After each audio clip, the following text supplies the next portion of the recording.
Hey folks, Brendan here from the Bluelight Facebook group. How are we all doing? And a big welcome to those of you who have just joined the group. There's about 50 of you who've joined over the past few days, which is just amazing. And if you're watching this on the replay and you're thinking, what group is he on about? Check the links below to find out how to join the Bluelight Facebook group.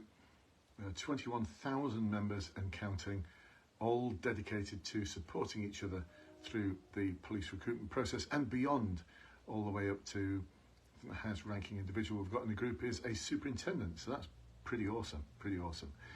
So welcome to those of you who are just coming to join me live. We've got Dean, we've got Andrew, we've got Jane, we've got Susan, Pieter, not sure if I'm pronouncing that right, Hazel, we've got Jane, Matthew, we've got Bruce, and some others. I could just spend the next minute or two talking and welcoming you all, but you're here to find out some awesome stuff, because in this video, in this recording, in this live session, I'm going to talk to you about 10 big mistakes that you just keep making in your interview answers. Seriously, you just keep on making them.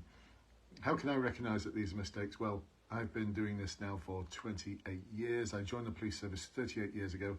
I know I'm old. You'd have to point it out. And for the past 28 years, I've been coaching and supporting people in the police service, specialist interviews, promotion boards, and potential recruits to succeed in their respective processes. And every one of those involves an interview. So let's take a look at the 10 big mistakes you're still making. And these actually came from a webinar last night I ran for over 20 of you who are preparing for the online assessment centre. And what we did is we actually practiced the questions you're going to get asked. Not just any questions, they are the questions. Where's my handy guide? Here it is. So as an example, let's just take one for integrity. You might get asked, you are going to get asked this question. Please, can you tell me about a time when you've demonstrated professionalism excuse me, during a challenging or difficult situation? So very much questions like that. And what we do then is we practice. You give the answer for 5 minutes and then I debrief it, pull it apart for you. But the best place to make mistakes is with me here in this office, live with me on a webinar, as opposed to your online assessment centre. Does that make sense, folks? Oh, I've just got a like. Awesome.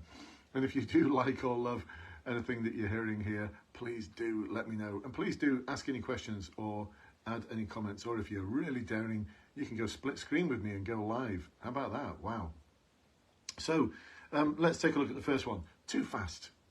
The assessor has to be able to listen carefully to what you're saying so that they can assess you, so that they can tick all the boxes.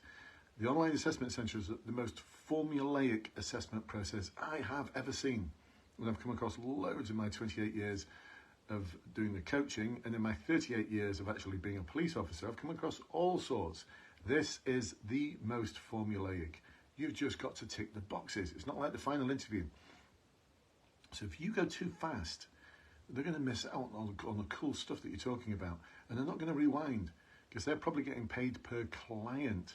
So there's no incentive to rewind, to listen more carefully to what you've got to say. So if you go too fast, they're not going to be able to mark all the awesome stuff you're saying. So slow down, slow down. Number 2, if I hear anyone else say, I dealt with the person calmly and professionally, I approached the person calmly and professionally. Honestly, where does this phrase come from? Calmly and professionally, calmly and professionally. Listen, just saying that you are calm and professional does not mean that you are calm and professional. So if you're looking at integrity, please can you tell me about a time when you've demonstrated professionalism during a challenging or difficult situation? Simply saying I demonstrated I was professional and it was a challenging or difficult situation isn't enough. That's just like repeating back the question. You've got to describe how you were calm and professional. Is that making sense? I hope so, I hope so. Number 3, don't talk about what you didn't do.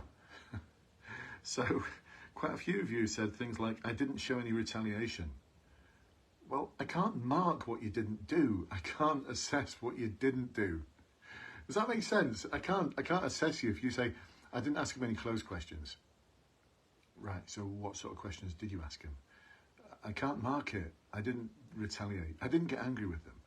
I didn't get frustrated. You can't mark that. So no negatives, no negatives. Number 4, I'd let them talk. Great, how did you do that? So we actually pulled that apart, and there's just a few lines you can use there, which will nail it every time, honestly. It's been nailing it for 30-something years. I use the same phrases around demonstrating. I was listening to someone ages ago. I think it was something like 34 years ago when I had my interview for the Bermuda Police. Was I name dropping there? But actually that was my next big interview after the interview to join was for the Bermuda Police. And they asked me, anyway, I'm not going to go into what they asked me. But I used exactly the same formula for that. And it worked because I got in. And there I was in shorts and long socks. Number 5, look, here's all my scribbly notes. Number 5, one of the questions was around working with other people, working with others, and I'm not going to tell you what the exact question is. You're going to have to join my course for that. And you're going to get my worksheet with all of that stuff in it, and all the awesome webinars, and all the recordings, and access to the debriefs, and all the live sessions with me, and a whole load of other stuff. Just look at the links below, and you'll find out how to join this service. Right, so in all of your answers, you need to have some kind of difficult problem or challenge or something. Don't have 4. My client last night had 4 of them. Oh my goodness, my head was spinning. They're trying to pack in so much. I just want to know about one challenge or one difficult problem, not 4 of them. Avoid phrases that I don't understand. So if you're in the prison service, you'll understand what CNR is. I have no idea. And the assessor will have no idea neither. So avoid lingo. This individual was talking about something CNR. No idea. Number 7. This example actually came from a prison officer. Talk about how to cut a ligature on someone who was committing suicide, trying to commit suicide. I mean, really, awesome job. Saved their life, which is absolutely amazing, except that it's all very much tea and medals, pats on back, tea and medals, not demonstrating the behaviours they're looking for. So although I admire the individual for doing what they did, because I thought they did an awesome job in saving someone's life, it doesn't demonstrate the behaviours that they're looking for. So we've got to think really carefully about what our answers are going to be. Number 8. This stuff was just not relevant. I mean, it's completely not relevant. I had no idea how it entered the answer. I think it might be I'm trying to fill 5 minutes. So I'll talk about something that's completely irrelevant. And it really was. You've got to make sure that everything you say is absolutely relevant to, I also provide you with the points to prove. Those are the things that you need to hit in your answer to achieve a really high mark, because those are the things which will reflect the marking guide. How do I know this stuff, by the way? Well, listen, I was on the Standards and Qualifications Steering Group about 20 years ago, nationally. I've got a Masters in Education where I focus on personnel evaluation systems. I've done loads of work around assessment instruments. So this is the stuff I geek out on. So this is how I know this stuff. Number 9, where is it? Oh yeah, there is no we. Look, stop saying we. We tried, we managed, we achieved. I don't want to know what we did, I want to know what you did. Because if you're telling me what we did, I don't know whether it's you or someone else. So I can't mark you. Number 10, where is it? Yes, number 10, this one's really important. Your answer's got to have some depth. And this answer, which was around public service, just had no depth. It just didn't hit the mark at all. The individual who gave the answer had a marvellous structure, brilliant structure, and they really went over the top in trying to describe how they did the things that they claimed that they did. But the situation just wasn't sufficient. And so because the situation wasn't sufficient, they wouldn't be able to mark it. And my client agreed that actually what they were just describing is a day in the life of their work and nothing remarkable at all, nothing challenging about it, nothing difficult about it. I want to hear about something that's difficult or challenging. And in the debrief, they kind of agreed with me, and they said, actually, I knew this anyway. I just wanted to see how it would work and see what you thought. I said, well, have you got any other ideas about what you could use for this situation? Well, I've got one, but it's a bit of a complicated situation. And straight away, my ears pricked up. I love complicated situations. I love it when it's difficult or challenging. I love it when you say, yeah, but it's a bit hard to, it's complex, it's complicated, it was really difficult. That's what I want to hear about. So there you go, folks. Number 10. There's more, actually. There was loads more. But this would be like the top 20 big things, wouldn't it? Now, listen, if you're watching this on the replay, especially if you're watching this live, it means you're really interested in this. So I'm going to give you an invitation to come and join me.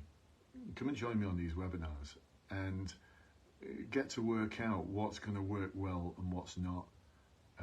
Have that confidence of knowing that you're going into a process, knowing that what you're going to do, what you're going to say is going to nail it. How do I know it's going to nail it? Well, thousands of you have achieved as a result of my support. I'm so confident that that support's going to work that if you join me on the webinars and check the links below or ask me in the comments for the link, I'll send you the link, or just it's in the comments below in the blurb. Click on that link, join the webinars program, whether it's for the interview course or whether it's for the online assessment centre. And if within 24 hours you think it's not for you, just let me know and I'll give you a full refund. Come and join me on the webinars. Come and watch all the previous webinars. Use all the resources in the online course and guarantee yourself a pass. And I don't use that word glibly, guarantee. I mean it. Because if you do the work and you fail, I'll give you a refund. I'll give you a refund. Because it means I've not served you well enough. It means I've not helped you enough to achieve. And that's the deal, folks. So click on that link. Come and join us. Guarantee your success. But here's the deal. You've got to do the hard work. I'll show you the way. You do the hard work. So I hope you've got a lot out of this, folks. 10 big mistakes. Just stop making them. You will. You'll keep making them. It needs me to remind you. I'll catch up with you in the next one, folks. Have a good weekend, and bye-bye for now.